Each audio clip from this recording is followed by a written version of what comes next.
ADN से मैं हूं आकाश नियाजी। खारिया के इलाका में कत्ल का एक और अफसोसनाक वाकया पेश आया है, जहां पर डोला का रहायशी एक नौजवान कतील सफदर गुज्जर मोटरसाइकिल पर घर से कपड़े लेने के लिए गांव जोड़ा गया, शाम को वापस न आया, जिसे उसके अहल खाना ने हर जगह तलाश किया मगर वो ना मिल सका।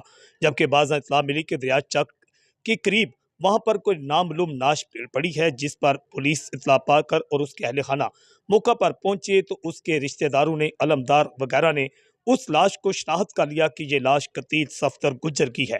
जबकि पुलिस का कहना है कि लाश के करीब से ही थोड़ी दूर वहां पर मोटरसाइकिल भी पड़ी मिल गई है। नामालूम वजूहात की बिना पर कतील सफदर गुज्जर को मौत के घाट उतारा गया। अहल खाना का कहना है कि हमारी किसी के साथ कोई दुश्मनी नहीं है, जबकि पुलिस का कहना है कि ये कोई डकैती की वारदात होने, डकैती का वाकया नहीं है। तमाम पुलिस ने मुख्तलिफ पहलुओं पर तफ्तीश का आगाज कर दिया है कि ये कोई गैरत का मामला हो सकता है या कहानी कुछ और है। तमाम पहलुओं पर तफ्तीश ने दायरा वसी कर दिया गया। ITN से मैं हूं आकाश नियाज़।